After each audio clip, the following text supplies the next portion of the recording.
Mark Levin here. After any presidential election, I take time to reevaluate my own financial investments. That's why I continue to invest in gold for help with my financial protection. When it comes to gold, I only trust Advantage Gold. They're a top gold company in America, and that's who I turn to for my own gold purchases. Call them now at 800-900-8000. That's 800-900-8000 for a free gold investment kit. And see if you qualify for up to $1,000 in free silver. That's 800-900-8000. And tell them Mark Levin sent you. Performance may vary. You should always consult your financial and tax professional.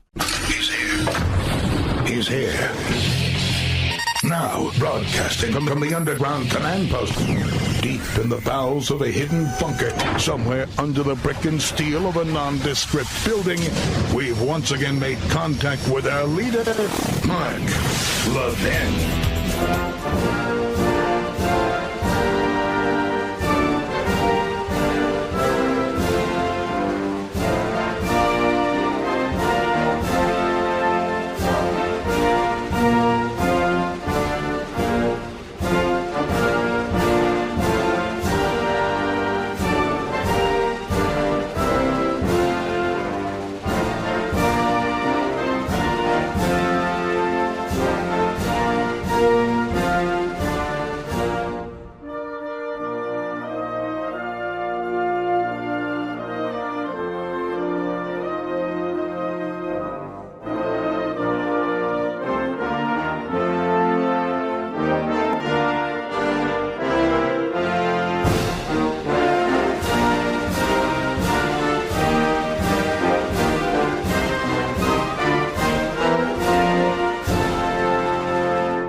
Levin here. Our number, 877-381-3811, 877-381-3811. A glorious day.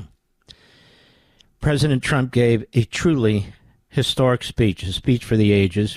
I study these things. I read these things. Of course, the miscreants and malcontents, oh, it's more like a State of the Union speech. No, it wasn't anything like a State of the Union speech. It was a speech to the American people. Well, you know, he had a lot of big ideas in there. I don't know that he'll be able to actually do everything he says. Gee, aspirational speeches are never given at inaugurations, right? They're always given at inaugurations, at least the great speeches. And they're given by great people. Churchill, Thatcher, Reagan, Trump.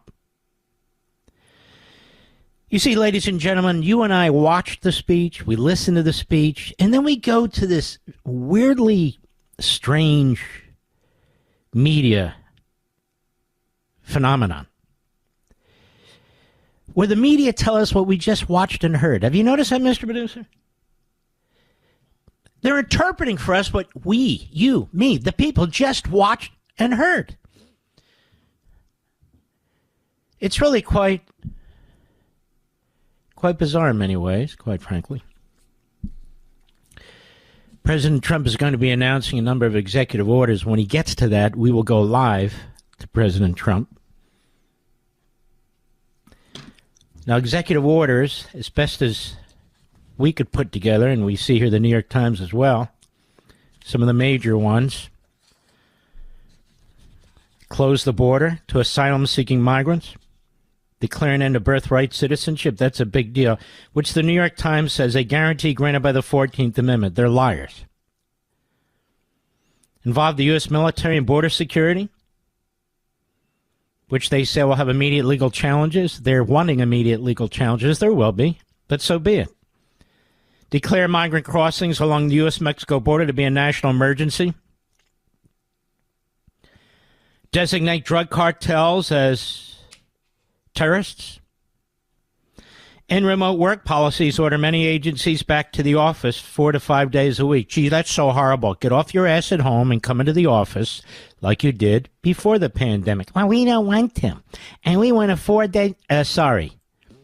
There's an actual manager in town now. Yes. No more 58, 56, 38, 31 flavors of sex. You're either male or female. You either have one or you don't. And that's the official government policy henceforth. Now we have more than that, but I'm just hitting the highlights here. Federal agencies will begin an investigation into trade practices of other governments, including trade deficits, unfair currency practices. That's a big deal, by the way. Unfair currency practices, counterfeit goods, a special exemption that allows low-value goods to come into the United States tariff-free, assess China's compliance with the trade deal President Trump signed in 2020, as well as the United States-Mexico-Canada agreement, which the president had signed in 2020 to replace the North American Free Trade Agreement.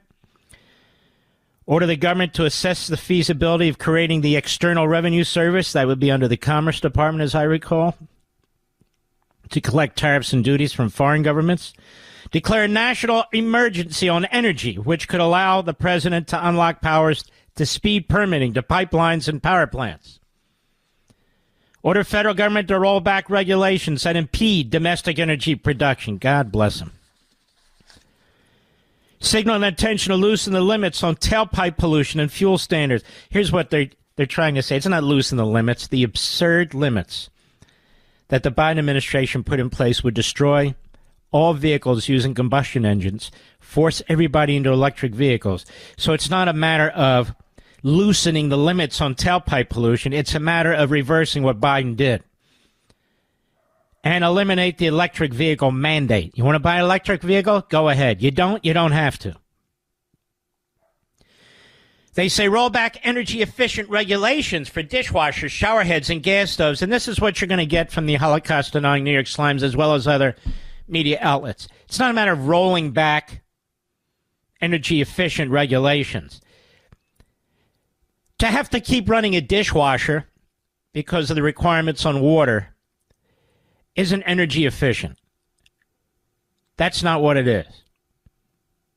Mr. Producer, let's go live right now. I want to hear what this guy's saying. Go ahead. Sovereignty. Every nation deserves the right to determine its own destiny. This is Witkoff, somebody I'm not a fan of, who went to Israel, threatened Bibi Netanyahu. We're glad the hostages are coming out and hope all of them come out. But 3,000 Hamas terrorists. Go ahead. That transcends historical grievances. 3, courageous diplomacy. Real progress requires difficult conversations and bold decisions. And it is through these that trust is built and maintained. I don't know what he's talking about. Almost sounds like a Biden guy, but let me just say this. If we want peace in the Middle East, we must destroy the nuclear capacity of Iran, or there will not be peace in the Middle East. And same with terrorists, this negotiating with terrorists. Let me tell you a little secret here. This deal with Hamas is likely going to result in probably more wars with the terrorists. That's my guess. Go ahead.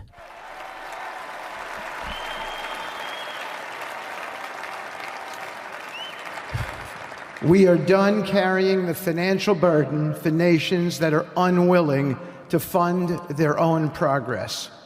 The days of blank checks are over. I'm all for that. Is this guy the Secretary of State now? I don't think so. I think Rubio is going to be the Secretary of State. Under President Trump's leadership must be equitable, and contributions must reflect so when we get to commitments to our goals. this guy. When we get to the actual executive orders the president's signing, we will go back live to the arena. I was given an opportunity, my family was, to attend every VIP event this weekend and tonight. I wasn't comfortable doing that. I wanted to meet the people, many of you, who came to Washington by car, by bus, by train, by plane. I don't need to be near these billionaires and trillionaires, or the politicians, or all the beautiful people. And even President Trump made reference to it in his second speech down the hall from the rotunda, where he said, "These are my real supporters." And I thought that second speech was also great. So we chose not to do that. I also chose to come back behind the microphone to speak with you. Why? Because I want to be with you in a moment like this. Millions of listeners. You're the army who made this possible. You're the voters who made this possible. This is your moment. This is our moment to get behind Donald Trump and to be so proud of what we did, and what he did, despite death attempts on his life, despite death attempts. That's why I'm here and not, quote unquote, there. That's why you didn't see me in the Capitol. That's why you won't see me at one of these balls. Let's go on. Commitment. The president wants to open the Alaska wilderness to more oil and gas drilling. Eliminate so-called environmental justice programs, which they say aims to protect poor communities from excess pollution. That's not what it is. It's another redistribution of wealth. President has vowed to issue an executive order to give ByteDance, TikTok's Chinese owner, more time to make a sale and satisfy a law. I don't have a problem with that as long as the sale is made or the ownership is seized from the Communist Chinese, because this is a national security issue. They do not have the right to steal your data, period. This isn't a free speech issue. The court even ruled 9-0 without any objections. It is. And President Trump originally, and he signed it, agreed with that, and I think he agrees with it today. Let's see, what else do we have? I think that's it for now. We'll see what else comes. I don't have a long list of this, but there's a lot more that will be coming. Just a glorious day, it really is. We're going to talk about what Biden did on the way out the door. And by the way, Hillary Clinton looked like she was in a constant state of constipation. Didn't she, Mr. Producer? Absolutely looked like it.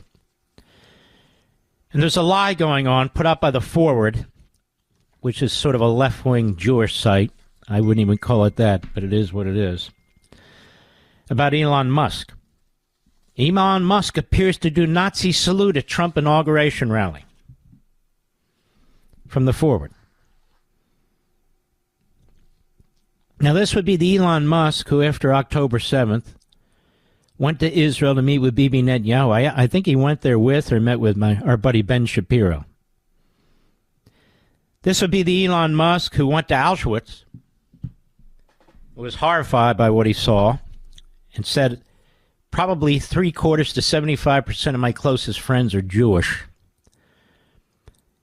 and was very upset about what he saw. This would be the same Elon Musk who condemned Soros. He said he doesn't really seem to promote or support the state of Israel very much.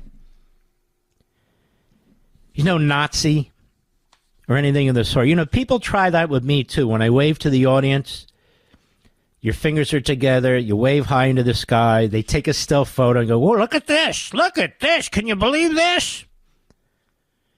I mean, we have real Nazis among us. Many of them are Democrats in Congress right now. Many of them are Hamas, Hezbollah, the Houthis, Iran, which our media run interference for and use their statistics. We had the Hitler Youth in the streets from our colleges and universities, out of Columbia and other schools, supporting Islamic Jihad, a terrorist group, supporting Students for Justice in Palestine, a terrorist front group, supporting CARE, a group that was founded, a front group by Hamas, and, of course, supporting Hamas, carrying their flags around. And so, let's be clear about this. Elon Musk, you have a tremendous lawsuit here, I think. Musk supporters defended the gesture, saying it was simply a gesture illustrating the sentiment of my heart goes out to you by touching his heart and then pointing to the crowd. But many others compared the stiff-arm salute to photos of Nazi soldiers saluting Hitler. But he's not a Nazi saluting Hitler, you jackasses. He embraces Netanyahu. He embraces the Jewish faith, not as his own, but with his friends. He took a trip to Auschwitz, as I said. He wanted to see for himself Not because he's a doubter, but because he's concerned. That Elon Musk, a grotesque smear from the Ford, the headline, Elon Musk appears to do Nazi salute at Trump inauguration. It's just grotesque. Absolutely disgusting. The other thing they were saying, Mr. Producer, is he didn't put his hand on the Bible. Did you see all those headlines? He didn't put his hand on the Bible.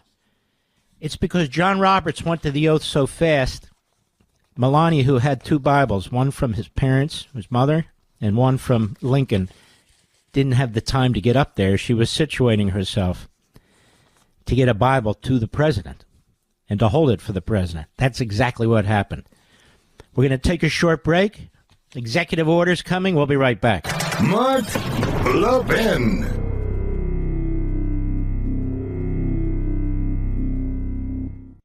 Did you see what the Federal Reserve did literally days after President Trump's victory? It's lowered interest rates by a quarter. Do you know why it did that? It's worried about the economy. It's worried about the fact that jobs aren't being created. We're seeing all kinds of shifts in our portfolios, and it's important to stay aware. That's why I'm urging everyone to diversify and consider gold as one of your financial shields. Now, gold has weathered every kind of economic downturn throughout history. I want you to call Advantage Gold. They're the best of the best, folks. I've dealt with all of them. They're the best. They're my gold company. 1-800-900-8000. Get a free gold investment kit to see how you can get started with gold.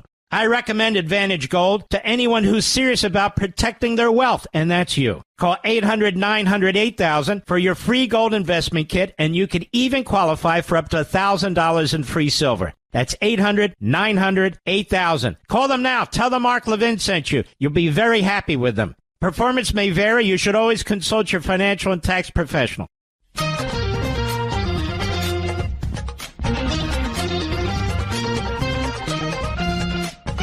All right, let's go live to President Trump at the Capital One Arena. Go. New administration.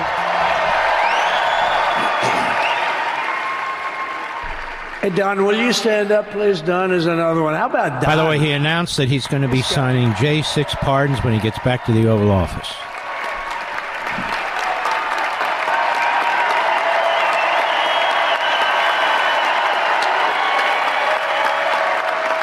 He's a popular one. He goes out and speaks. He gets that big crowd. He's a little on the rough side sometimes, but that's what you want. He's done a fantastic job, and he loves our country. Thanks, Don. Great job. You've done a great job.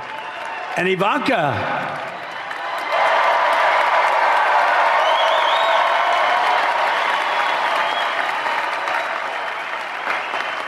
And, you know, Jared negotiated the Abraham Accords, which are the biggest deal made in the Middle East in many, many years. And it's really something. Jared, stand up, Jared.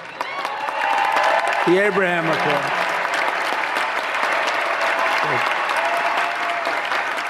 And Tiffany's going to have a little baby. And Michael.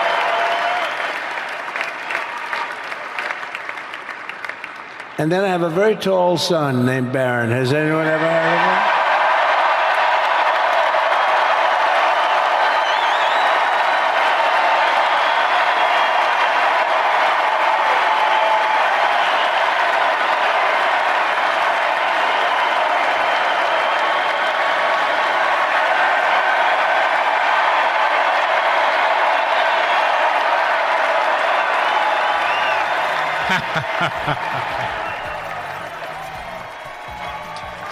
He's gotten pretty savvy. Thank you. All right, more to come. We'll be right back.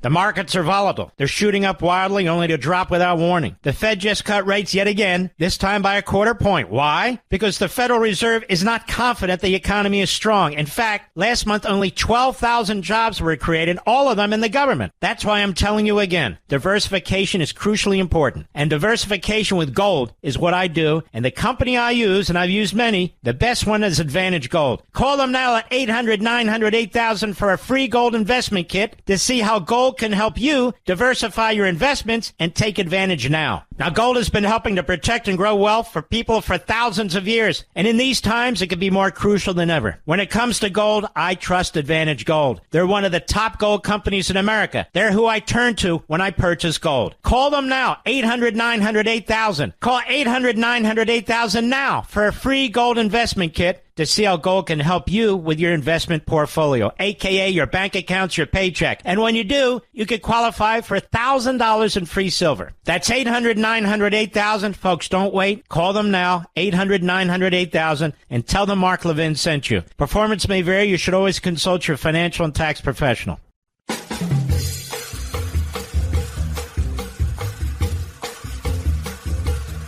History is happening during the course of this program. I wanted to discuss more of what we saw earlier today, but let's go right to the convention arena. The previous administration.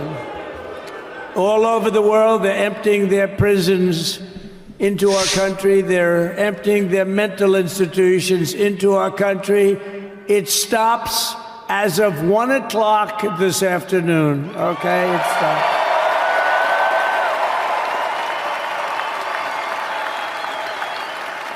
So I'm revoking nearly 80 destructive, radical executive actions of the previous administration. They'll all be null and void within about, 5 minutes? Is that them over there? 5 minutes?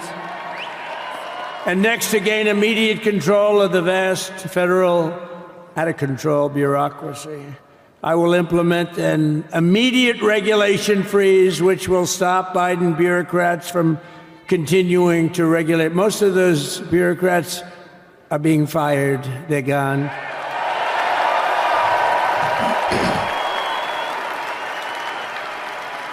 Should be all of them, but some sneak through, but we have to live with a couple, I guess. I'll also issue a temporary hiring freeze to ensure that we're only hiring competent people who are faithful to the American public. And we will pause the hiring of any new IRS agents. We will also require that federal workers must return to the office in person. And we're going to take the 88,000 people that they hired to go after you with guns. By the way, they're allowed to use guns and harass you like they were so many other people. Remember this. Okay, remember? Do you remember a little statement about tips? Does anybody remember that little statement? I think we won Nevada because of that statement. But they went out and harassed you over the tips. In other words, we are restoring control of our government to the people. We're going to take those 88,000. Let's see if they'd like to work on the border, because that's what we want them really. Amen. So we're going to have no tax on tips, right? No tax on tips.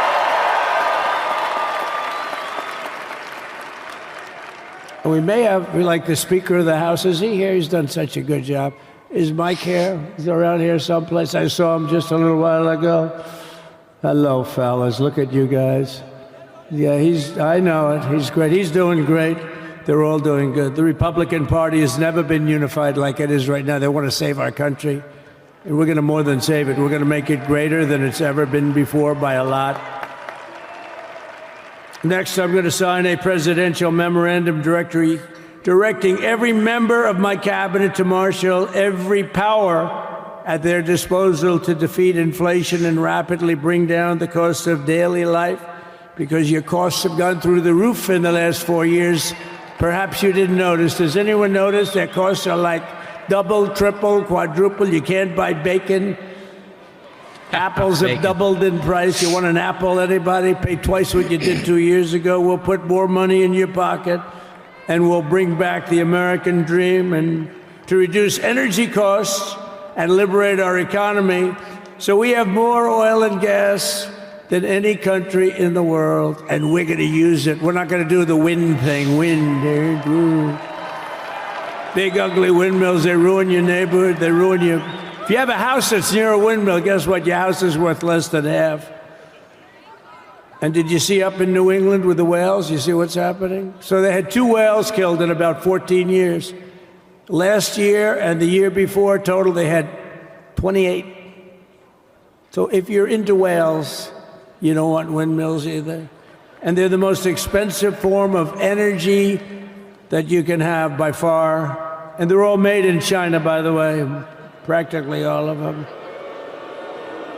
And they kill your birds and they ruin your beautiful landscapes. But other than that, I think they're quite good, right? Now, remember when we used to joke and kid when we were kidding, but we don't kid anymore?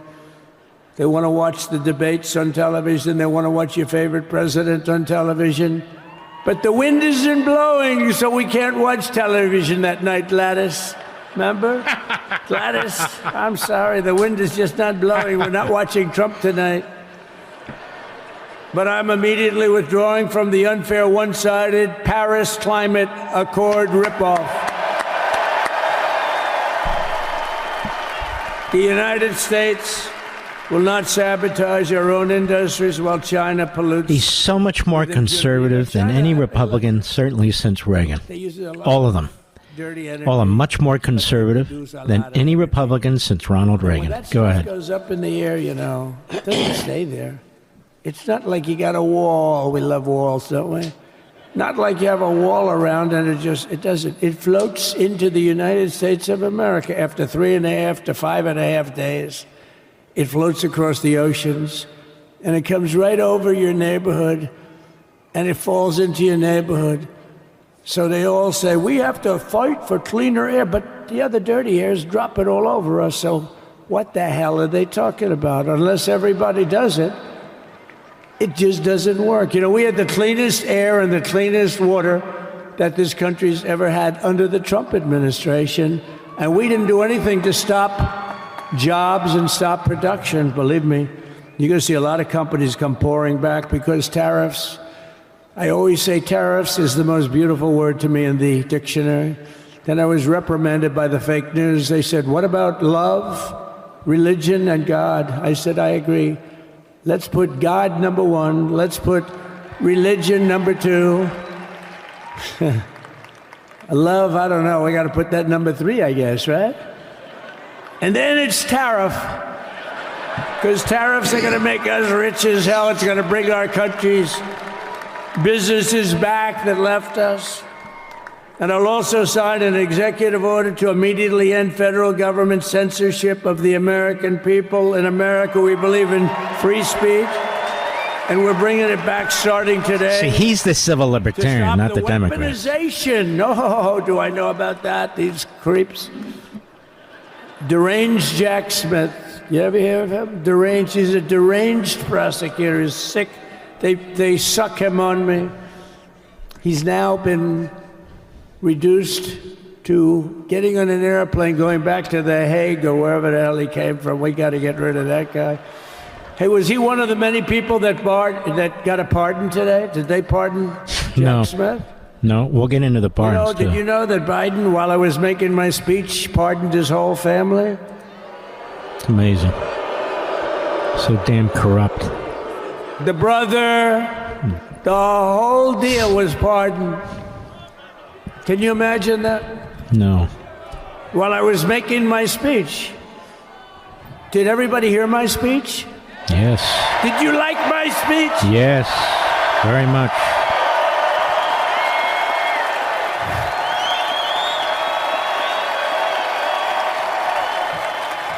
Thank you.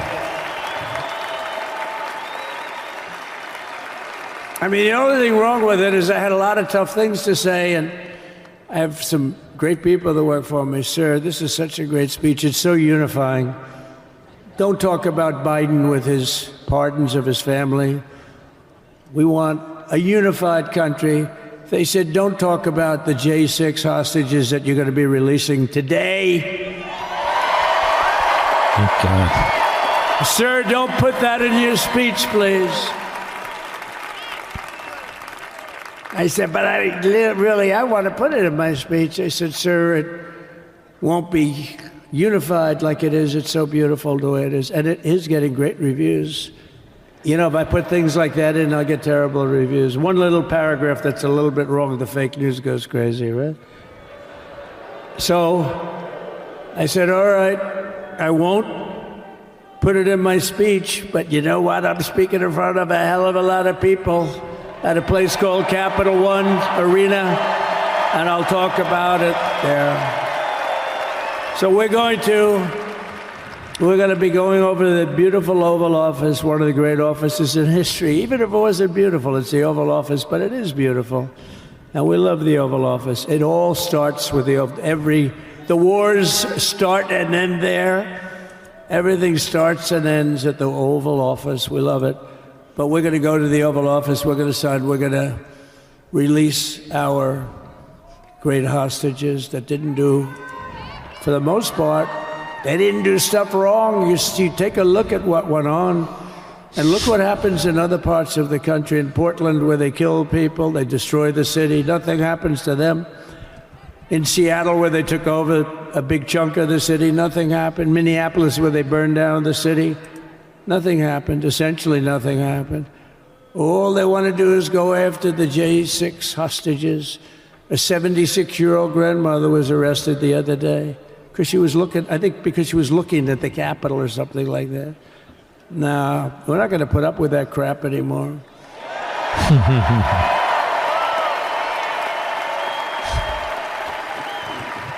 And to stop the weaponization of law enforcement, I've been investigated more than any human being in the world.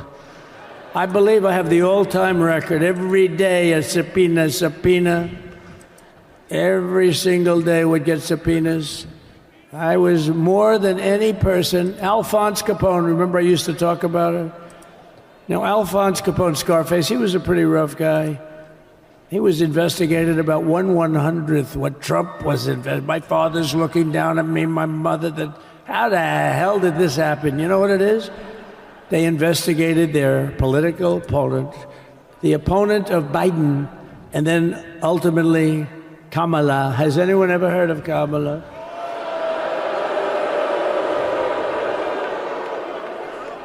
We had to beat two opponents, you know? We had to beat Biden, then we beat him.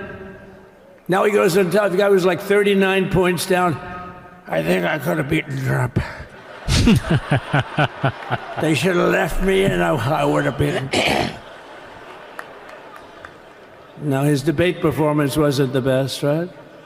That's what killed him. And then they had to change, and that's like you get into a fight. The great Dana White spoke last night. We love Dana White, right? UFC.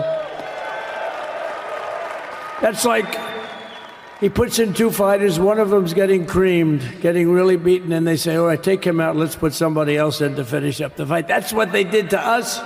They gave us somebody new, but we took care of both of them. So we beat actually two opponents. It's really true when you think about it. But to stop the weaponization of law enforcement and our government, I will also sign an order directing every federal agency to preserve all records pertaining to political persecutions under the last administration, of which there were many, and beginning the process of exposing any and all abuses of power, even though he's pardoned many of these people. Can you believe it? He's pardoned them.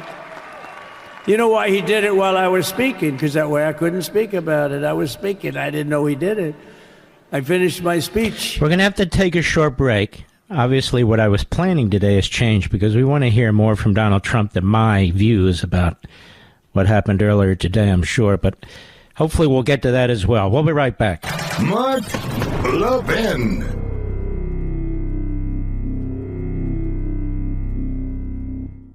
Did you see what the Federal Reserve did literally days after President Trump's victory? It's lowered interest rates by a quarter. Do you know why it did that? It's worried about the economy. It's worried about the fact that jobs aren't being created. We're seeing all kinds of shifts in our portfolios, and it's important to stay aware. That's why I'm urging everyone to diversify and consider gold as one of your financial shields. Now, gold has weathered every kind of economic downturn throughout history. I want you to call Advantage Gold. They're the best of the best, folks. I've dealt with all of them. They're the best. They're my gold company. 1-800-900-8000. Get a free gold investment kit to see how you can get started with gold. I recommend Advantage Gold to anyone who's serious about protecting their wealth, and that's you. Call 800-900-8000 for your free gold investment kit, and you can even qualify for up to $1,000 in free silver. That's 800-900-8000. Call them now. Tell them Mark Levin sent you. You'll be very happy with them. Performance may vary. You should always consult your financial and tax professional.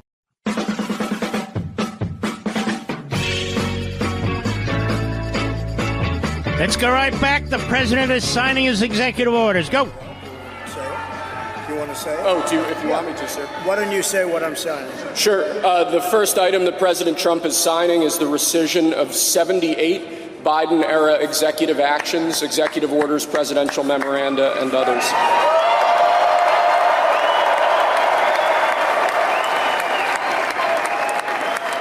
Thank you, sir.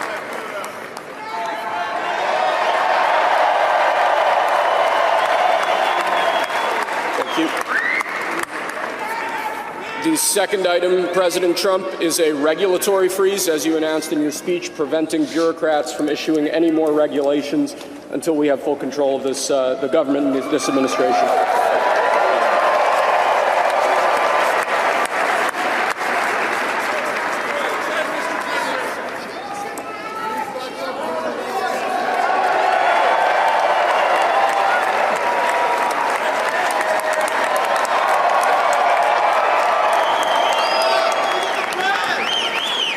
Sir. Sir, can I have a pen? The next item, sir, is a freeze on all federal hiring, excepting the military and a number of other excluded categories, again, until full control of the government is achieved and we understand the objectives of government going forward. You can see how serious he is about trying to get his hands around this massive Leviathan. Freezing regulations, freezing hiring except for the military. It's just incredible. Biden doing this? I don't think so. I don't think Can't imagine Biden doing anything anymore.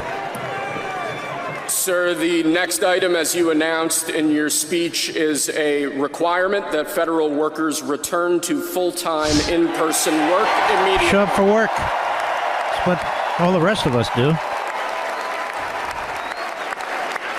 Now you know why I didn't want to go to one of the fancy balls or something like that. Here we are together. This is historic.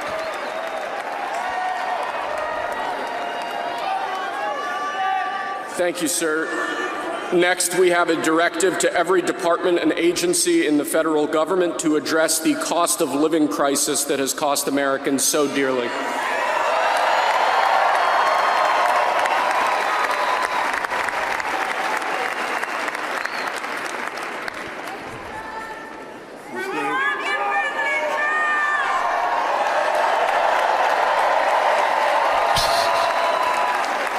You know what he's doing, folks? Thank you, sir. The next item here is the withdrawal from the Paris Climate Treaty. Look at this. This is just fantastic.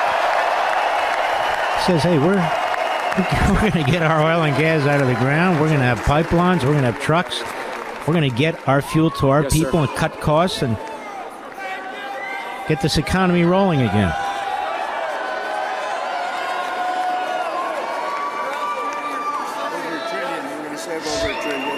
We're going to save over $1 trillion by withdrawing from that treaty.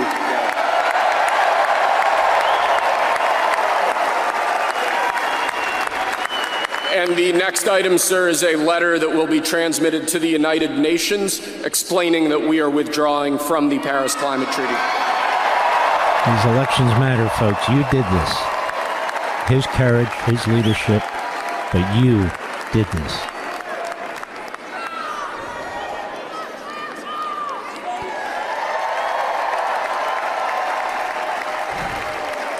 Thank you, sir.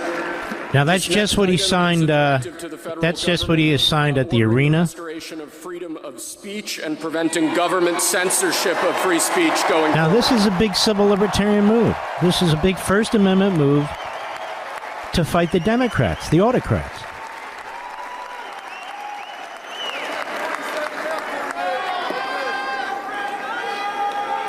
And lastly, sir, before we go back to the Oval Office to sign a large number of other items, is a directive to the federal government ending the weaponization of government against the political adversaries of the previous administration, as we've seen. God bless. Boom, boom, boom. And he's throwing the pens that he has signed these various executive orders with into the audience. That's a great gift. I'm telling you, folks. It's a new day. It's a new day. How much time do I have, Rich? All right. Thank you very much, sir. He's going to the Oval Office. He's going to sign more executive orders, including involving January 6th. I know there's a lot of people listening to this program who are very concerned about their loved ones, and they want them pardoned. Or in the case of those in prison, pardoned and or clemency. And I understand it. When we come back, I want to tell you what Joe Biden did, because you don't know all of it. You don't know all of it here. There's more about these pardons and the clemency. You ever hear of Leonard Peltier? Those of you who can, during the break, go ahead and Google it. Leonard Peltier. I know all about Leonard Peltier, having been at the Department of Justice as many years as I was. I want to tell you what Joe Biden did for Leonard Peltier on the way out the door. I'll be right back. This segment of the podcast is exclusively sponsored by Pure Talk. Pure Talk offers great coverage and can save your family money on your wireless bill every single month. Go to puretalk.com to find the plan that's right for you. Thank you again for listening, and thank you so much for this sponsorship, Pure Talk. He's here. He's here. Now, broadcasting from the underground command post, deep in the bowels of a hidden bunker, somewhere under the brick and steel of a nondescript building, we've once again made contact with our leader, Mark Levin. Hello, America. Mark Levin here on this fantastic evening. Our number, 877-381-3811, 877-381-3811. Leonard Peltier, with just moments left before he left office, Joe Biden, writes CBS News, commuted the life sentence. They call him indigenous activist. It's a murder.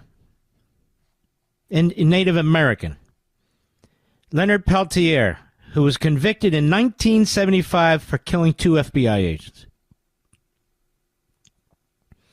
Peltier was denied parole as recently as this July. He wasn't eligible for parole until 2026. He was serving life in prison for the deaths of the agents during a standoff on the Pine Ridge Indian Reservation in South Dakota. He will transition to home confinement, Biden said in his statement. The hell is going on? This guy is sick. I'm so glad this guy's broomed out of there. President Biden took an enormous step toward healing and reconciliation with the Native American people in this country, Peltier's former attorney, Kevin Sharp, said in a statement Monday. What?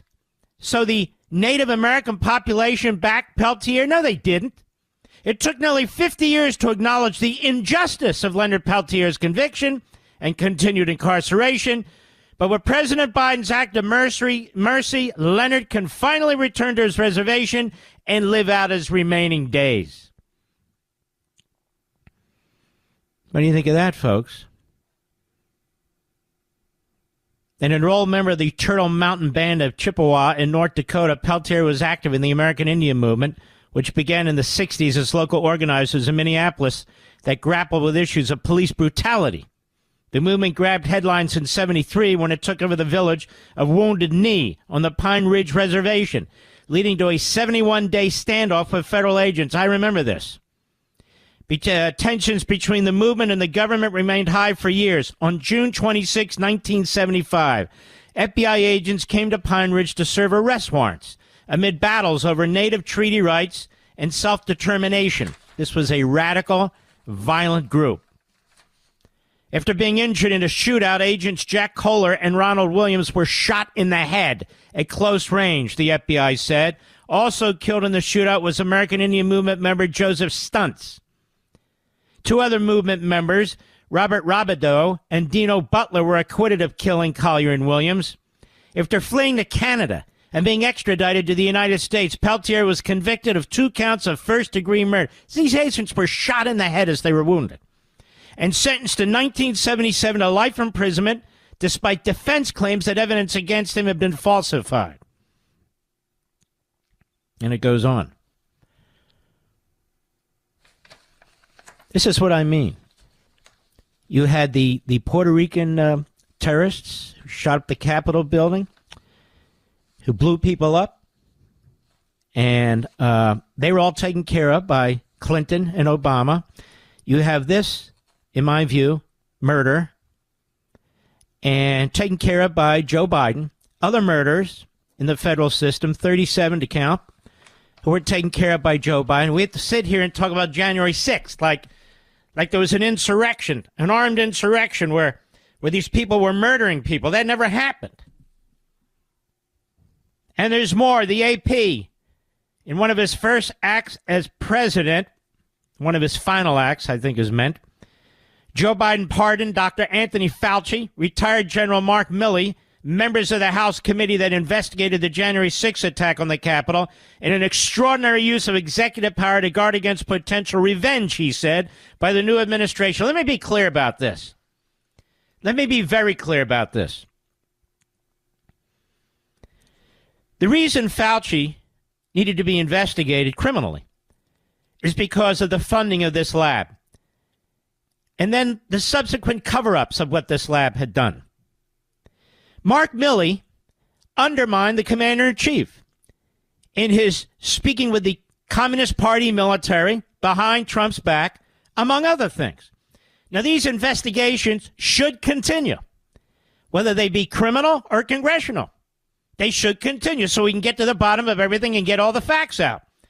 And if there's lying during the course of these investigations, then these individuals are still subject to prosecution subsequently, depending on what the pardon document says, quite frankly.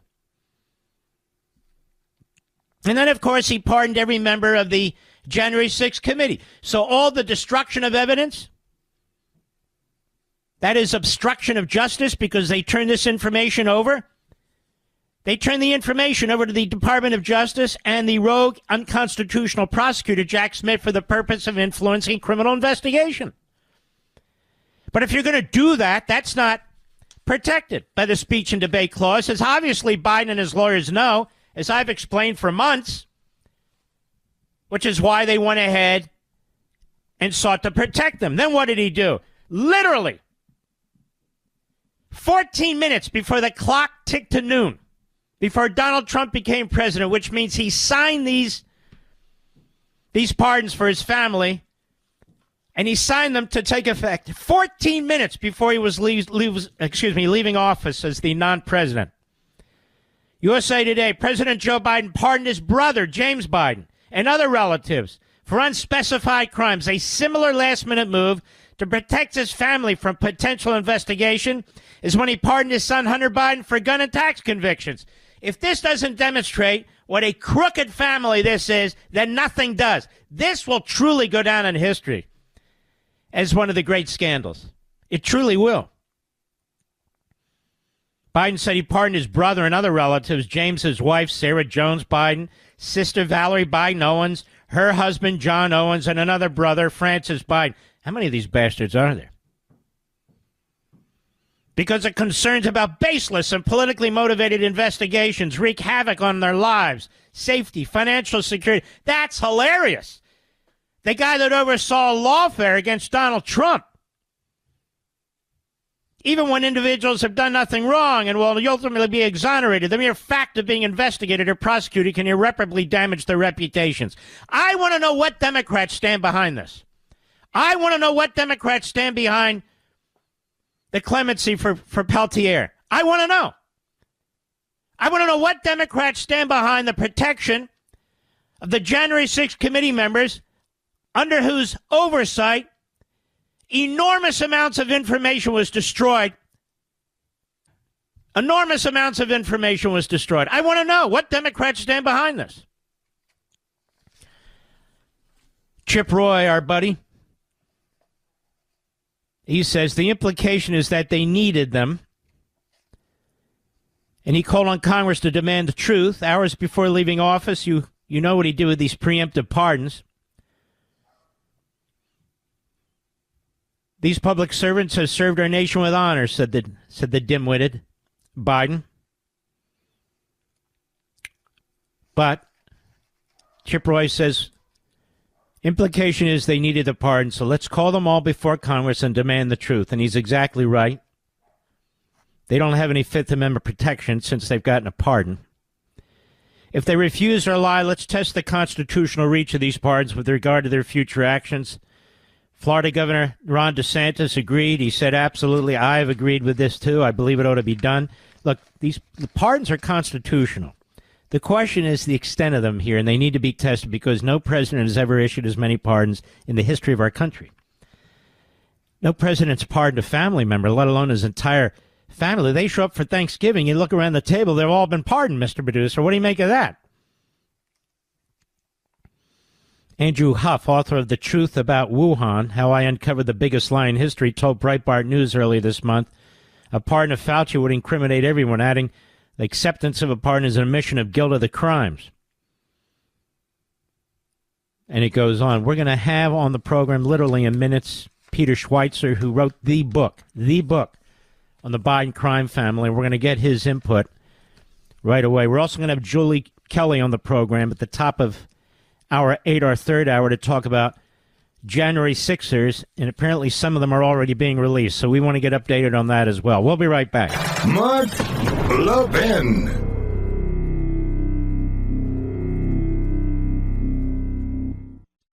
You voted big government out and efficient government in. Well, now it's time to trim the fat from big wireless. If you're still on the other big name providers, I have one question. Why? Pure Talk, my cell phone company, gives you the exact same service on the exact same towers with better customer service because they're based right here in the United States, all for half the cost. That's right. There's simply no need to spend $85 or $100 per person on your wireless bill, not when you could get unlimited talk, text, and 15 gigs of data with mobile hotspot, just $35 a month. My friends, the average family of four could save about $1,000 a year with Pure Talk while enjoying one of America's most dependable 5G networks. So cut the fat out of your wireless bill. Switch to Pure Talk by going to puretalk.com/Levin. Again, puretalk.com/Levin, and you'll save an additional 50% off your first month with Pure Talk, America's wireless company. The Anti-Defamation League is a disgraceful organization under this bastard who used to work for Obama as a special assistant, using this Forward publication and other bastardized media platform to trash Elon Musk, claiming he used this Nazi salute today. No, he didn't. He waved, he motioned. There was no Nazi salute. This is a man, Musk, who went to Auschwitz to see for himself what took place there and was absolutely emotionally impacted by it. This is a man who visited Israel after October 7th, including Benjamin Netanyahu with our buddy Ben Shapiro. He's made multiple statements on behalf of Jews in Israel, unlike Soros and his ilk. It is disgusting, the ADL. Absolutely disgusting what they're trying to do to Elon Musk. I don't know Elon Musk. I told you I met him once. But you know, what's fair is fair, and this is disgusting. Our friend Peter Schweizer is with us. Peter, how are you, my friend? Hey, I'm great, Mark. Great to be with you, and Happy New Year. Great to be with you. Same to you. So 14 minutes before he was forced to leave office as a result of the electorate, Peter, Biden basically gives pardons to his entire family member, everybody that shows up for Thanksgiving. Now, you wrote the book on this criminal crime family. What do you make of this? Yeah, at a certain level, it's not surprising, Mark. I came on your show back in 2020, and we talked about what I called the Biden Five. All five of those Biden family members have now been pardoned by Joe Biden. And here's the thing, Mark, that's interesting. If you look at the date, for example, of Hunter Biden's pardon and those of the other family members, it begins when? For all crimes from January 1st, 2014. That is right before the China deal, which is tens of millions of dollars from the CCP, the Russia deal, which is $3 million from Russia, and the Ukraine deal, which was $6 million from Ukraine, all came to fruition in the months after that.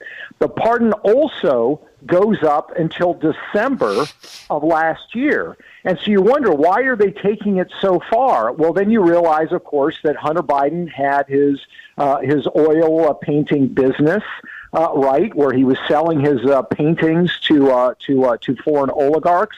But I think it also covers something else very interesting, Mark. If you look back at when Joe Biden had that disastrous debate with Donald Trump, and you remember afterward, there were all these calls for him to resign, and Joe Biden would not resign. He hung on for more than a month. Hunter Biden moved into the White House. Hunter Biden's the family deal maker.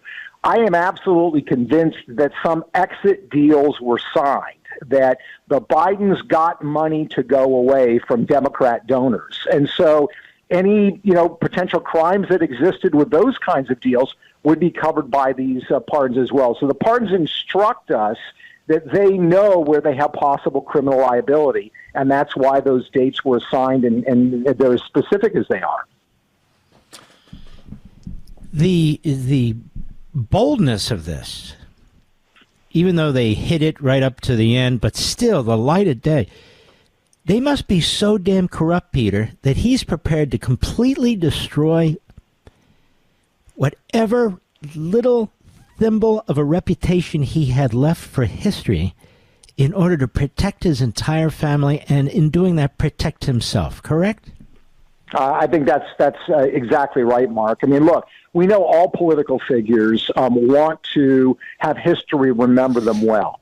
Joe Biden's administration, a disaster on the policy level, but he still had vestiges with some people of, okay, well, here's a guy who kind of, was serving the country and trying to do the right thing. That's now been stripped away. And again, it shows me, for years, you and I first talked about this back in 2018. For years, the Bidens insisted there were no foreign deals. There's nothing to see here. That now has all been pushed aside. And they are, in my mind, effectively acknowledging that they have legal liability. And the bottom line is, Donald Trump is not somebody in his first term. He's not somebody that unfairly goes after people. He doesn't practice lawfare the way that Joe Biden did. He didn't go after Hillary Clinton, on trumped-up charges when he won in 2016. So there's not the fear that this Department of Justice under Pam Bondi is going to do something like that. It's that they actually have serious liabilities because of the deals that were struck,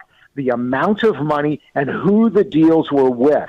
Let's remember, this wasn't some local construction company that wanted a paving contract from a federal highway bill. Mm-hmm. This was China, Russia, Ukraine, bad people, beginning when Joe Biden was vice president of the United States and the point person on U.S. policy towards those countries.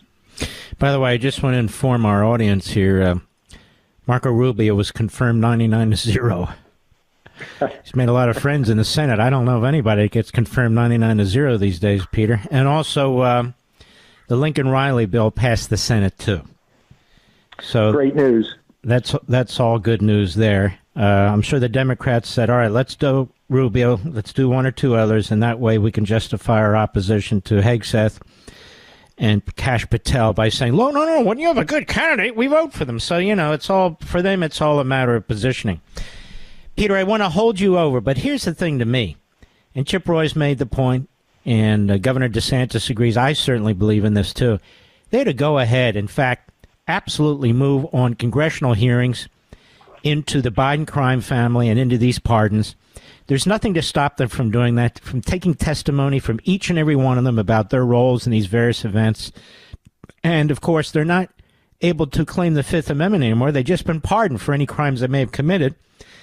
But if they commit new crimes, that is, they lie to Congress and Congress figures it out, I can't imagine that that's protected. But you never know. These pardons now about any crimes they may have committed or might commit in the future, that's a bit problematic. But some people are saying, well, let's look at the edge of that envelope and see how far that goes. I'd be interested in your opinion. We'll be right back. You voted big government out and efficient government in. Well, now it's time to trim the fat from big wireless. If you're still on the other big name providers, I have one question. Why? Pure Talk, my cell phone company, gives you the exact same service on the exact same towers with better customer service because they're based right here in the United States, all for half the cost. That's right. There's simply no need to spend $85 or $100 per person on your wireless bill, not when you can get unlimited talk, text, and 15 gigs of data with mobile hotspot Just $35 a month. My friends, the average family of four could save about $1,000 a year with Pure Talk while enjoying one of America's most dependable 5G networks. So cut the fat out of your wireless bill. Switch to Pure Talk by going to puretalk.com/Levin. Again, puretalk.com/Levin, and you'll save an additional 50% off your first month with Pure Talk, America's wireless company. Mark Levin, the thunder on the right.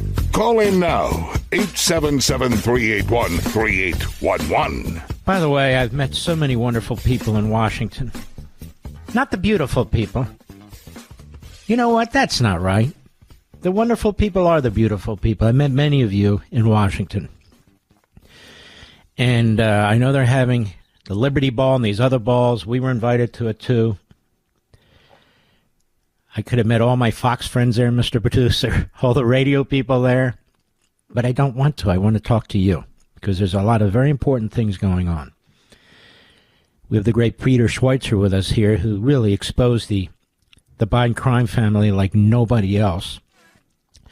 And so we have this crime family where the head honcho, the head mobster, if you will, the John Gotti of the crowd, just pardoned the whole family. So when they meet for Thanksgiving, it's like, let's all look around. Everybody here has been pardoned, right? Oh, I forgot Frank over there. But he didn't forget Frank. Peter, Congress should still go ahead and dig into this, and the same with the Department of Justice, don't you think? Oh, 100%, Mark. I mean, here's the thing. When you have been studying and exposing corruption as long as I have, and you and I have been doing it together, we know one thing, and that is that just like the mob, they learn from each other. The Bidens decided to go into this business on the international global level because the Clintons got away with it, right? In fact, Hunter Biden and some of the emails talked about when they were setting up the Biden Center at the University of Pennsylvania. He said, yeah, this is going to be just like the Clinton Foundation. And you look at what's going on now, guys like Gavin Newsom or Adam Schiff, we talked about this in my book, Blood Money, when I was on your show, they're doing this kind of, global corruption in people that they are lining up with and taking money from. So they're learning from it because they see other people are getting away with it. So this is bigger than the Bidens. We absolutely have to have justice. We need to get to the bottom of what the Bidens were doing, Joe's role in particular, which is central to this, but the other family members. And we need to do it not only to get to the bottom of the truth, but we also need to deter other people from doing it. Because as you and I both know, if you let people get away with it, they can get this money in this manner. They are going to do it with impunity. So we have to stop it and deter it. And the only way to do that is to expose it, charge people when crimes have been committed, and embarrass them with public hearings. You know, I want to say something about you. You don't get the accolades, Peter Schweizer, that you deserve. You and the people you work with are just fantastic. You're bulldogs. I mean, you're very professional, but you're bulldogs. You keep going, you keep looking, you look at the facts. That's what you do. Whatever you put out is bulletproof, factually bulletproof. You've broken one scandal after another. It's not like you get paid millions of dollars to do it. And it is always an honor for me to have these exclusives with you because of your integrity, the integrity of your project. And I always want to make sure that you have an opportunity, at least when I talk to you, to speak without a million interruptions so you can provide the full details of what's taking place. I just want to tell you, I want to thank you for the lead up of this election, too, and our brand new president, who was the 45th president as well. Nobody did more to expose the Biden corrupt family than you. And I want to thank you very, very much. And I know it's got to irk the hell out of you to watch him escape justice, escape responsibility, all of his family members, his son as well. It's really quite infuriating. How do you react to that? Well, it is frustrating because I do this for the same reason you do it, Mark, and that is that I love my country. And you call out Republicans. We talk about Mitch McConnell as well and the corruption that he's engaged in. And I want to thank you. I mean, you've been by my side as we have broken these stories, and we're able to do so in a way by really getting the information out. It's not opinion. It's based on fact. The bottom line is we are going to continue to expose this stuff as it relates to the Bidens, as it relates to other politicians that are out there, because nobody else is really going to do it. You have to take a lot of research. It takes a lot of work, a lot of time. And we have the fortune of being able to do that. And we have friends like you that make sure the audience actually hears about it. And it's very gratifying to see what you and I first talked about in 2018. You were the first major media figure to break the Biden corruption story in April of 2018. And everybody said, oh, it's not true. It's not true. What happened, Mark? Where are we today? The President of the United States has had to issue pardons for his family because he knows there's legal liability. That was 7 years ago. So it's justice delayed, but we're going to stay right on top of it, and we will update you every time we have new information on it. You are always welcome on my Fox show, my Blaze show, this show. Always, always welcome, Peter. And I want to thank you again. There's a new dawn here for everything you and your folks have done. You had an incredibly important role in this. And God bless you, my friend. Thank you, my friend. Take care. You too. He's just as earnest as they come.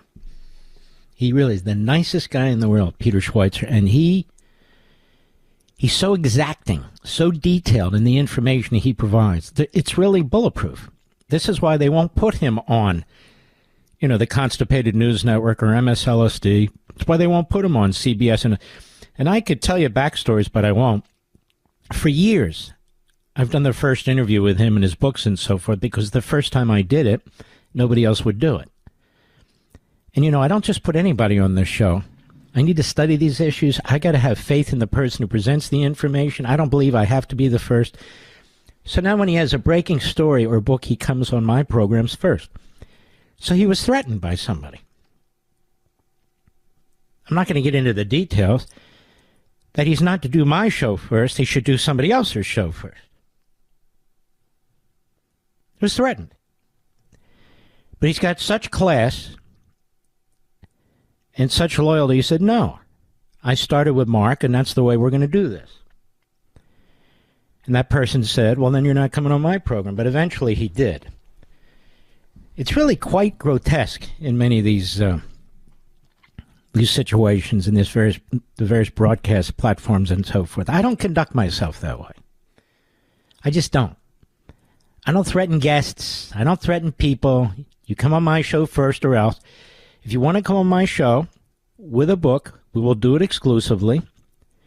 If you don't want to, then don't come on. It's not a big deal. It's nothing to get worked up. It's certainly not worth threatening people or withholding platform, particularly when it's a guy like Peter Schweizer who has absolutely crucial information to convey to the American people. This is why I'm not at a ball tonight. This is why I'm behind the microphone tonight. I don't care about being seen. I don't care about these events. This is why I don't go to the Republican National Convention. Number one, half of them hate me. They do. And they don't matter to me. But I can be here and talk to you about it and get as much information. I don't need the social. I don't need all that stuff. I know it's weird. I'm not the only one. Rush was kind of that way.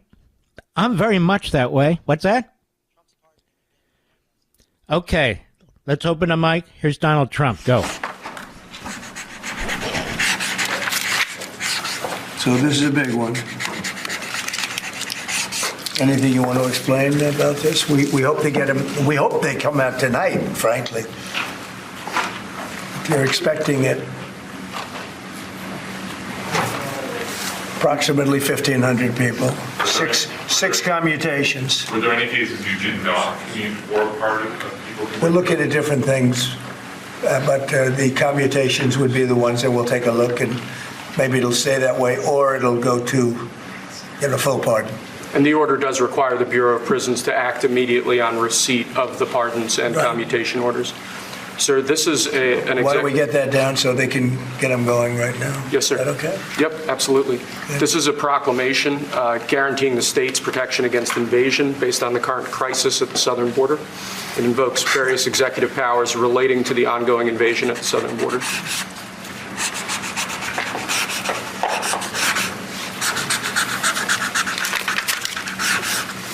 Mr. President, let me feel confident that those are not going to be blocked by the courts.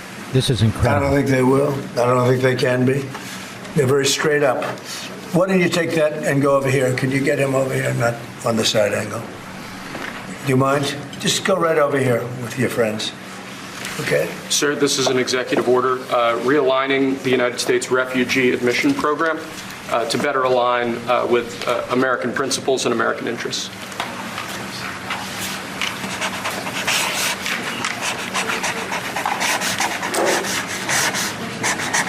The abuse of the refugee program under Biden, obviously they're shutting that down.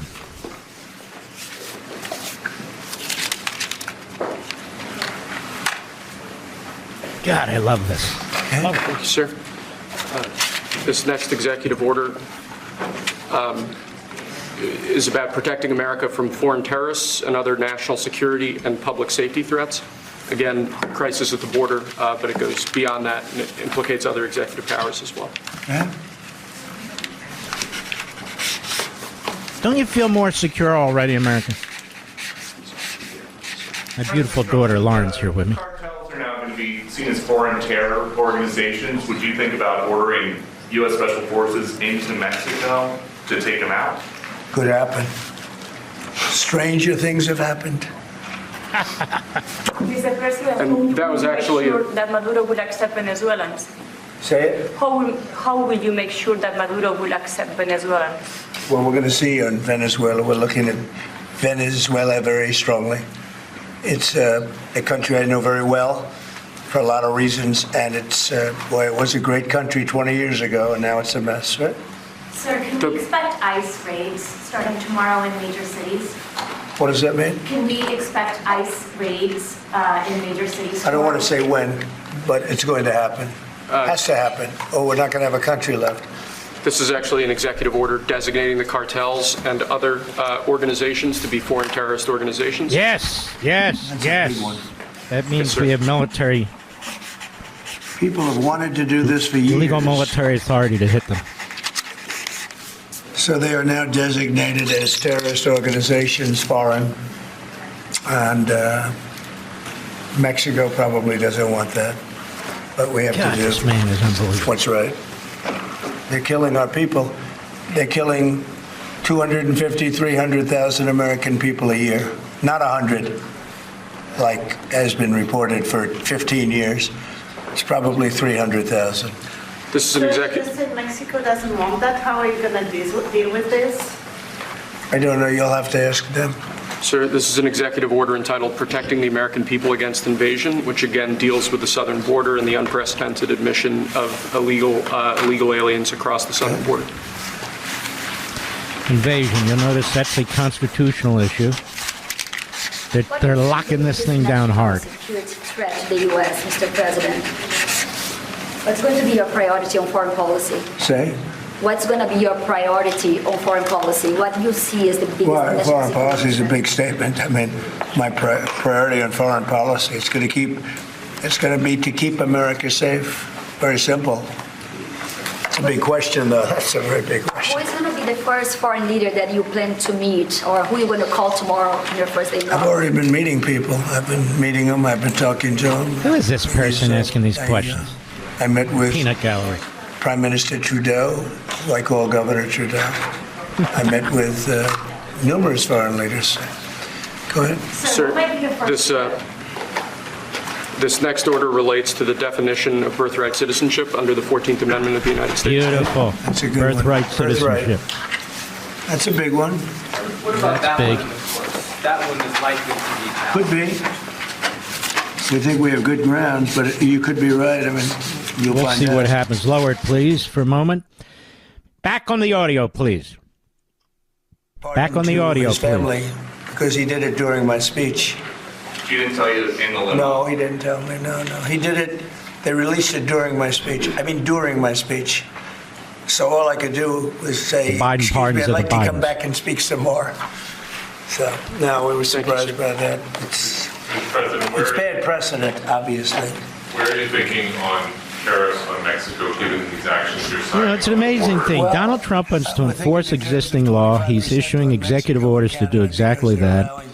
and also required people who want to get paid on the public dime to actually show up for work and go into the buildings where those buildings were built and we're paying for leases. He's doing all these things as a constitutionalist and a manager. It's fantastic. We'll be right back. Mark Levin.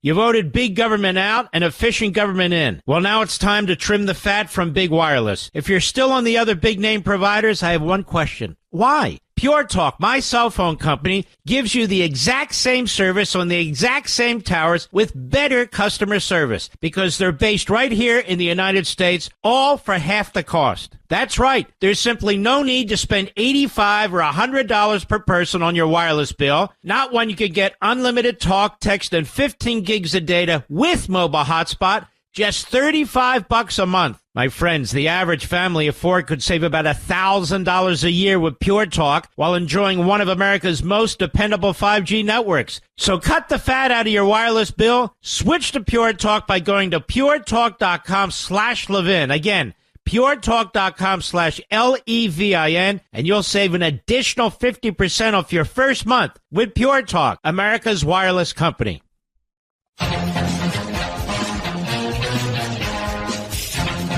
Back to the audio. Donald Trump signing fantastic executive orders. Go. Coordinate on immigration. About who? Well, immigration in general. This is an executive order. Sorry, sir. I'm fine with legal immigration. I like it. We need people, and I'm absolutely fine with it. We want to have it. We need it because we're going to have a lot of companies coming in to avoid tariffs. You know, if you don't want tariffs, all you have to do is build your plant in the U.S. So we're going to have a lot of workers coming in, but we have to have legal immigration. You know, it's amazing what's taking place, ladies and gentlemen, is he's sitting there at the Resolute desk.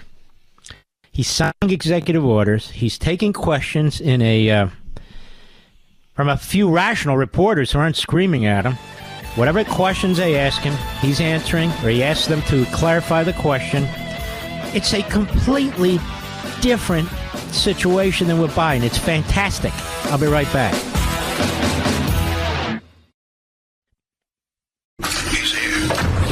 He's here.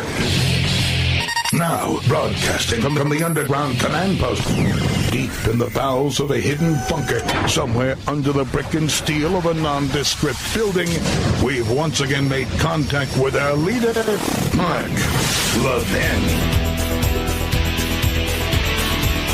Welcome back, America. We're going to immediately to Julie Kelly on Substack. She's got Declassified with Julie Kelly, the number one really investigative reporter covering January 6th. She deserves a Pulitzer Prize. There's no question about it. Julie Kelly, we have the president signed a big executive order, and he ordered the Bureau of Prisons to release, I believe, some 1,500 J6ers immediately. What are you hearing about this?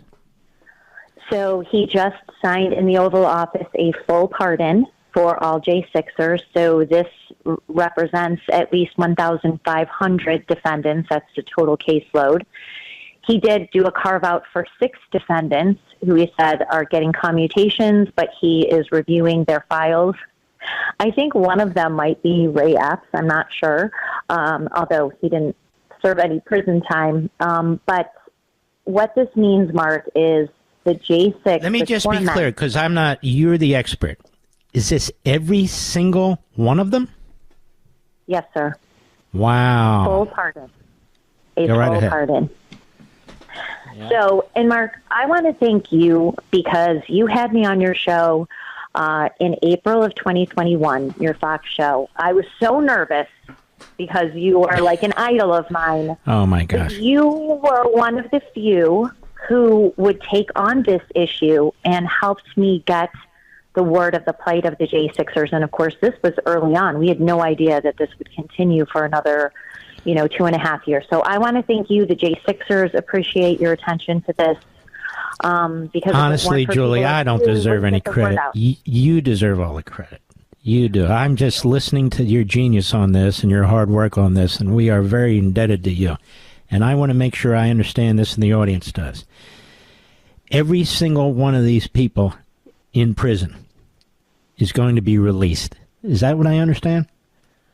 They are releasing people as we speak.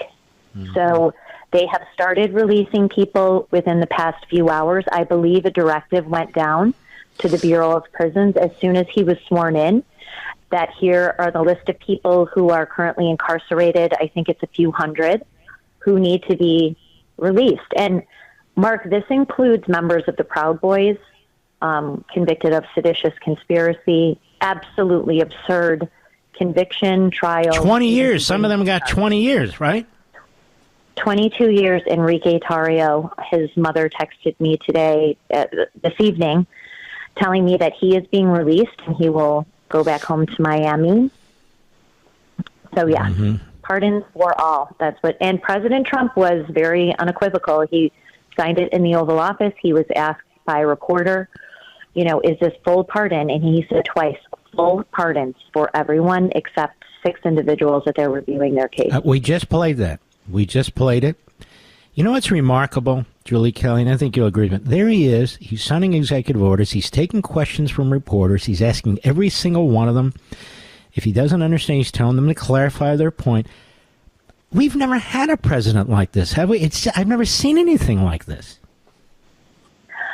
No. And it is I don't want to say a different President Trump, but he obviously knows he has a mandate. He obviously is not going to make some of the same mistakes he made the first time around, especially personnel decisions. And he knows what he's up against. And the purge at the Department of Justice and FBI and the people that he's putting in there now, Mark, if they're not going to restore the Department of Justice, at least to your point, his executive order investigating the DOJ, the weaponization of it, and putting the right people in place to not only make sure this doesn't happen again, but hold accountable the cabal who did this to the J6ers and, of course, to Donald Trump himself. And I want people to understand a pardon means your record is clean. Right, Julie? It does, Mark. And I also believe the next part of this could be restitution for J6ers because, as you know, their lives have been utterly destroyed. They are bankrupted even if they were charged with misdemeanors because the Biden regime and Joe Biden himself branded these people domestic terrorists. And that is how their family members, their communities, their employers, their clients all treated them. So this is such a significant first step. But to make these people whole, there should be some more steps. And I do think the president is committed to doing that as well. You see, this president is uniquely positioned to do this because of what they did to him. The same Department of Justice, some of the same judges, Julie, the same railroading that took place here. You have given chapter and verse about how this worked or really shouldn't have worked with some of these prosecutors, the threats, the upgrading of the offenses if they didn't agree to certain plea agreements. So many truly innocent people getting caught up in this, and they just threw the book at him, and the judges. What do you make of these judges, by the way? Well, Joe Biden did not pardon the judges. Of course, he pardoned the J6 Select Committee. He pardoned the 4 police officers who have lied under oath in front of the committee and in court proceedings, Mark. These are Wait a minute. So he pardoned the cops, those 4 cops, too? Yes, he did. Wow. See, I've been on the air. I didn't know this. So he pardons the members and pardons these 4 police officers. So he was told who to pardon, right? He was. So this is Michael Fanone, Aquinello Ganell, Daniel Hodges, and Harry Dunn, who not only committed perjury before the J6 committee, worse, Mark, they attended numerous court hearings for J6 defendants as witnesses and as victims, giving victim impact statements. Well, they'll deny they committed perjury, but I guess they needed those pardons, didn't they?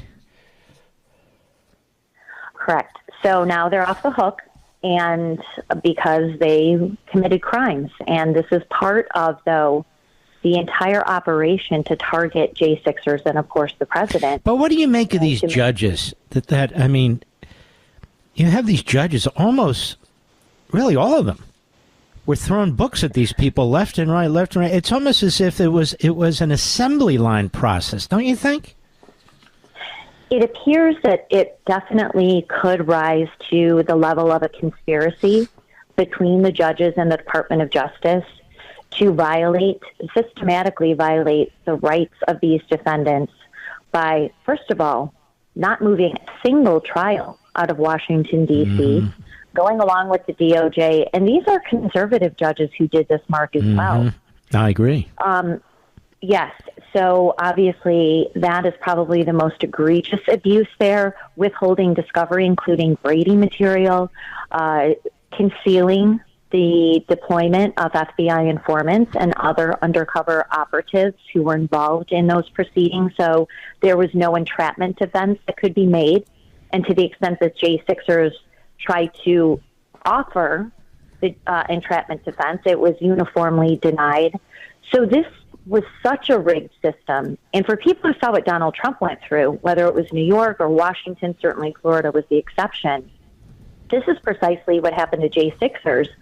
But they had no means to defend themselves. Most of them had public defenders who hated them. I mean, there are a few good ones, but most of them hated their Trump-supporting clients. They had to take them. And in some cases, Mark, they gave Trump supporters books to read and movies to watch that showed how racist America is, how anti-Semitic it is. This was a brainwashing operation as well. So the judges must be held accountable. And since we're running out of people they can investigate and prosecute because of the Biden pardon list, the judges should be towards the top of the list, in my opinion. Yeah, well, good luck with that. But this Chunkin, I mean, what she did with Trump, what she did with these people, I mean, she shouldn't be on the bench anymore. But the problem is, the ethics people, they're out of the same milieu there as in Washington, D.C., the Department of Justice, and so they're going to have a lot of work. They're going to have to do the Department of Justice. It's going to be very tough, isn't it? It is, but I think he has put in place, obviously, Pam Bondi, but also Todd Blanche, who was his attorney representing him in the New York case and the Florida case, who will be his deputy attorney general, Emo Bove, who right now is actually acting deputy attorney general. These people have had a ringside seat, and of course, Kash Patel as FBI director. They understand exactly what this DOJ and FBI have done for the past decade, and they're going to want to hold people accountable. If Congress will not, that DOJ, whether it's the OLC or whether it's some other entity, but look, we need criminal referrals for people like Matthew Graves, the DC U.S. attorney, who handled this J6 prosecution. Jack Smith, obviously, and his team of thugs, who they were not pardoned by Joe Biden today, surprisingly. So there's other people that can be held accountable, but, very shocking to see the wholesale pardon of the J6 committee, not just the members and the cops, but the investigators. So the staffers, the entire criminal enterprise that was the J6 Select Committee is off the hook. Yeah, that drives me nuts right there. But I think Chip Roy is right. We go ahead and we hold hearings for these people who, and that ought to include these members of Congress, especially given the destruction of all that evidence. They destroyed that evidence because obviously that evidence undermined the core parts of their arguments, right? Correct. So we know that they destroyed, and Betty Thompson admitted this, they destroyed all of the video recordings of more than 1,000 witness depositions. That should easily land people in jail. Yes. He admitted it in a letter to Barry Loudermilk. I mean, he told them, yes, we destroyed those tapes. You don't need to have them. And, of course, the perjury by Cassidy Hutchinson, which the president brought up today, that account, which she said never happened. And Liz Cheney appears to have suborned that perjury because she connected with Cassidy Hutchinson behind the scenes on an encrypted app. Then all of a sudden, Cassidy Hutchinson changed her story. Yeah, they can't be able to just get away with this. I understand the pardon power, but Congress can still hold hearings depending on the nature of this pardon, and we can look at the edges of it. When you're pardoning people for any crimes they may commit in the future, that doesn't sound right to me. something seems odd. It's never been really tested because we've never had a bonehead like Biden handing out pardons like this, like lollipops, and pardoning the wrong people, of course, the perpetrators, not the victims. By the way, he pardoned Peltier. Do you remember that case, 1975? You have two FBI agents who were murdered. They were injured. They were on the ground. They were executed, shot in the head. This guy was found guilty. So for 50 years they've been trying to get him out and so forth. So Biden, today, commutes his term. Who even thinks about doing that on the way out the door, Julie? A vile man, Joe Biden, I think the worst human being who has ever been in the Oval Office, and that's saying a lot. But he also saved the life of child rapists and murderers. I live in suburban Chicago. The man who drove two little girls, 8 years old, on Mother's Day off of their bicycles, raped both of them and brutally murdered both of them. God. And he saved this monster's life. Makes no sense. Because he wants a legacy with the hard left. He's the modern day whatever he is. He's against the death penalty, and he took this controversial case. No, he's a damnable human being. It's just good that he's out. And then, of course, he pardons his entire criminal family. We had Peter Schweizer in the program, chapter and verse on this family. It is a corrupt, crooked family. And he pardons them all. And we've never seen anything like this before, have we? No, we have not. Well, he didn't pardon himself, so there's that. And I don't know how much the presidential immunity opinion in the Supreme Court from July will cover him if he was behind the scenes leading these criminal investigations and prosecutions into Donald Trump, which we have evidence that he did. He's just White House counsel. I'm not sure that will be covered under official acts or even outer perimeter conduct of a president. Well, we ought to press the envelope's edge on it regardless and see where it takes us, because this can't happen again. We cannot go through this again. This is the thing of fascist regimes, of Marxist regimes, third world regimes. We cannot just tolerate this and buckle under what is this, retribution? Now, you know what's interesting about that word, Julie? Retribution. In other words, that means you're responding to something that somebody did to you that's not right. Correct. So they can call it whatever they want. Me, I view it as, let's conduct a full-scale investigation. Let's get to the bottom of it and let the chips fall where they may. Period. That's the way it goes. Julie Kelly, if people want to read you and hear you, where do they go? Thank you again, Mark, for having me on and for covering all of my work. It's my honor. So critical. It really is. To getting this done today. This day would not have happened without your help. So thank you. You're a sweetheart. Declassified with Julie Kelly, Substack, Real Clear Investigations, and then spent a lot of time on X with Breaking News, Julie_Kelly 2. Rich, let's put that up on my social sites because this is a major victory and Julie Kelly had a hell of a lot to do with it. All right, my friend, you take care of yourself and have a wonderful evening. You deserve it. You too. You too, Mark. Thanks so much. God bless. Yes, we do get involved in these things. Whether it's the Biden crime family, whether it's January 6th. You may remember here we exposed in March 2017. That's not why I bring these people on, David. We have brand new news. That's why I'm updating you. This entire issue of what the FBI, FOIA, all the rest was doing to Donald Trump was broken on this radio show. On something like March 6th, 2017, I think, Rich. Something like that on a Thursday. The great Pete Hegseth had me on Fox and Friends Sunday, where I went on for a half hour and I presented and showed everybody on TV one exhibit after another. And then Hannity, when he did have me on, I was on, I think, that Monday or Tuesday, did the same thing there, and we exposed it. And that's what I'm going to keep doing. And I'll be right back. Mark Levin.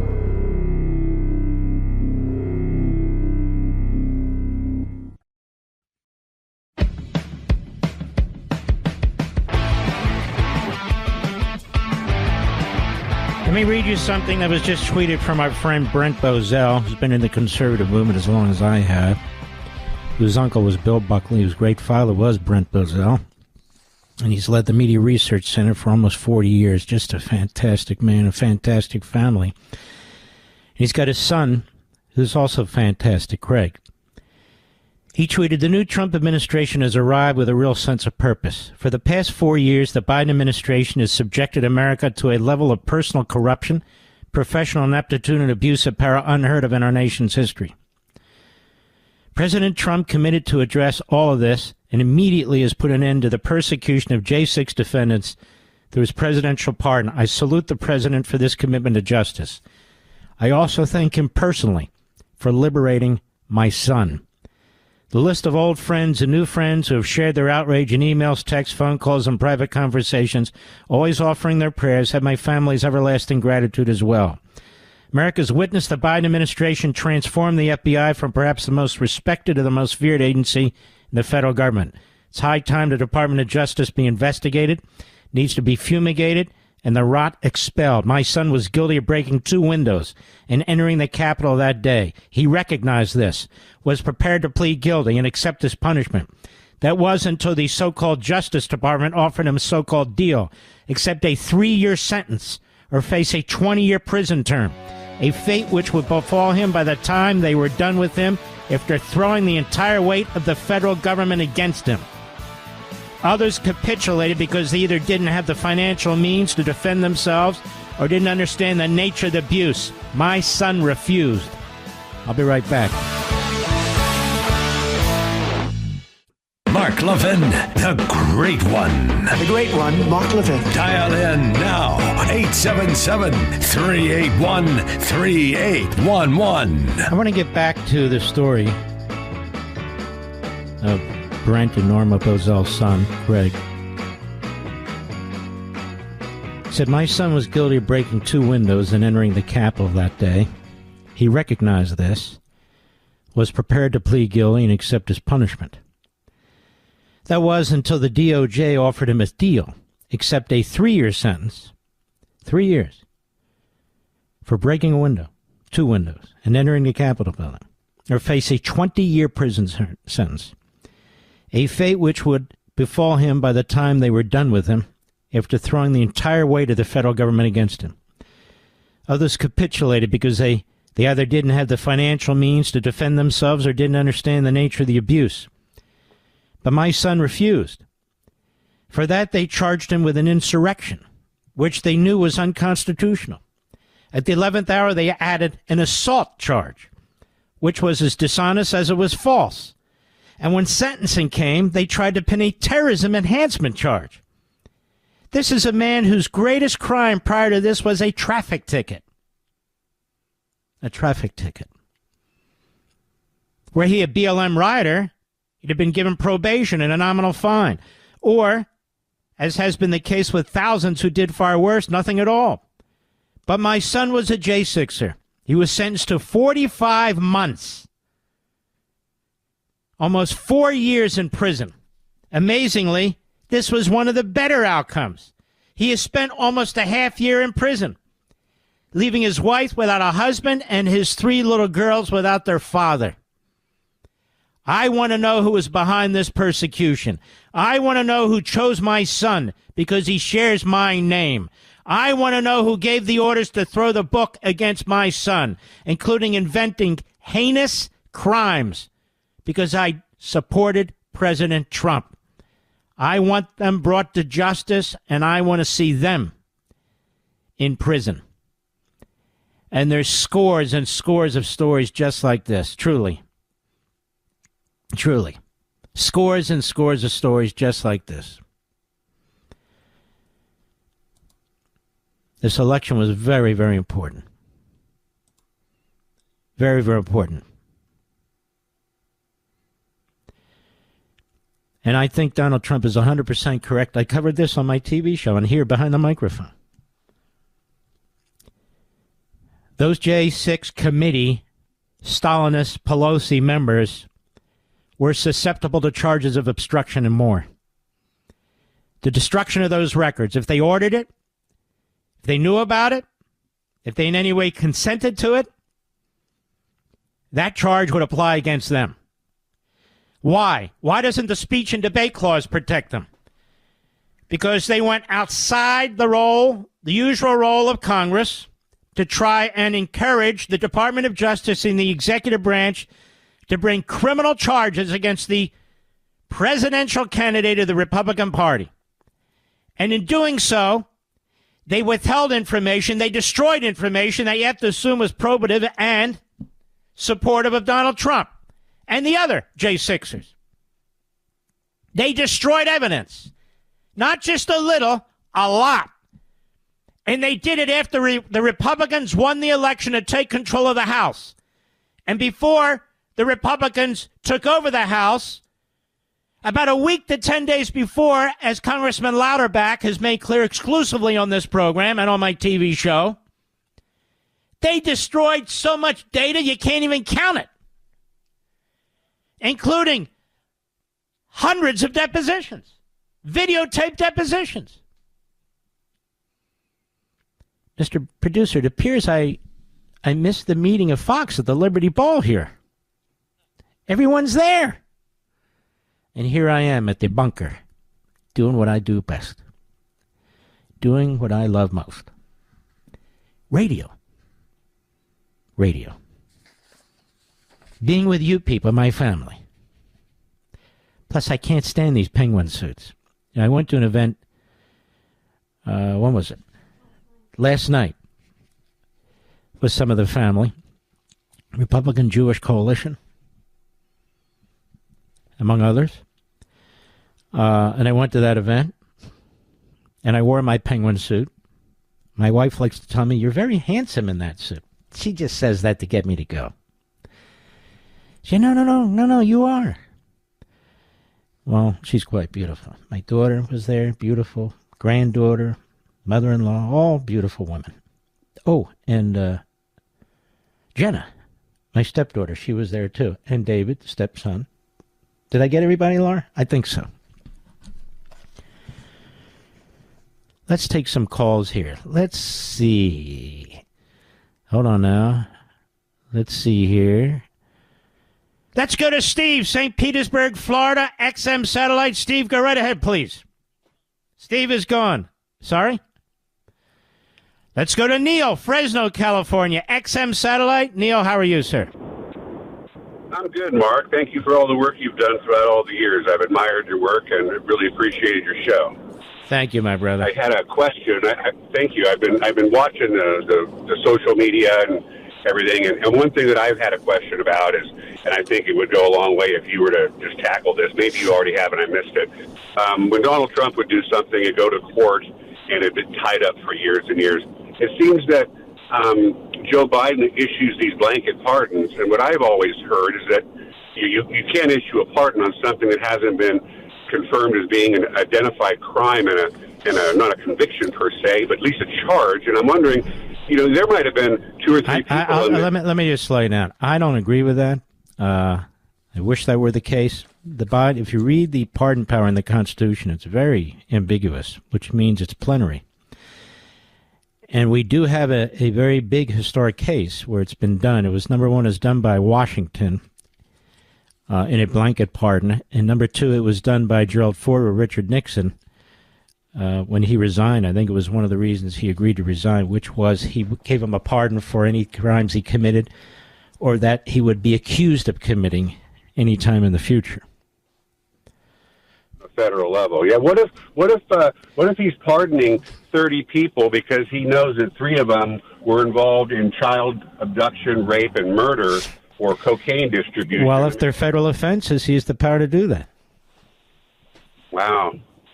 But here's the thing.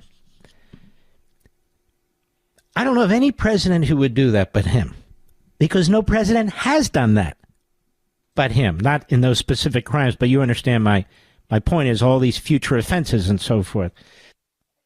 The point is, he lacks complete virtue. He has no virtue. He's depraved, Biden. These pardons aren't really aimed at protecting his family or his son. They're aimed at protecting him.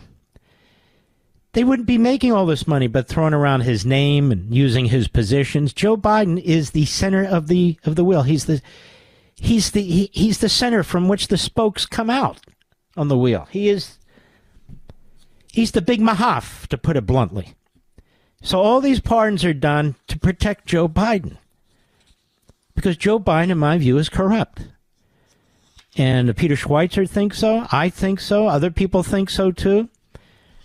I also agree with 100% with Donald Trump, and I've said it myself even before anybody else did. All these cases against Trump, of course they're coordinated. You don't need a phone discussion, a meeting, a text, or an email. You don't need any evidence of that sort to know they're coordinated. Why? Because they're all public. So the federal guys doing the federal cases, the Manhattan guy doing the Manhattan case, the Albany woman doing the civil case, the Atlanta woman, Fulton County, doing that case, they know what all the other cases are about. They read the indictments, too. They hear Joe Biden talk about how dangerous Donald Trump is. He's a danger to democracy. He must be defeated. That's a message to all the prosecutors. You better get this guy because I may not be able to stop him myself. So it doesn't have to be some kind of, here I found the note. I found the fingerprints. I found the DNA. It's obvious to anybody who watches this or listens to this that they were piling on. In fact, we know as a matter of fact that the judge in the Manhattan case contacted Chutkan to encourage her to let him go first. And she agreed. That's pretty incredible. I want a full criminal Department of Justice investigation into what took place and let the chips fall where they may. I don't care pardons or no pardons that have been handed out. This cannot happen again, and we need to know exactly what took place. And if any of these buffoons destroyed any documents, the president just signed an executive order earlier today wanting all documents and so forth protected. These are massive protective orders throughout the government on all this lawfare stuff. That's important. I've been calling for that for months. Well, not months, since the election, months. And if they destroyed it, now they have violated the Presidential Records Act, and they may have violated and destroyed classified information under the Espionage Act and should be charged with it. So there needs to be a full, open investigation into what took place here, all of it. And I want to thank you for the call, my friend. We'll be right back. Mark Levin.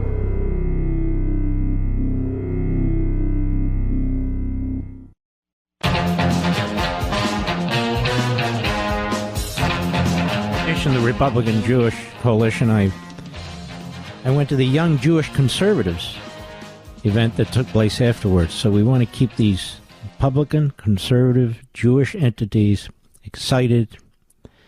They are growing, really smart individuals involved. And we met Noah. I've met her many times. The family has too. She had been a hostage. You may remember her on the motorcycle when they grabbed her.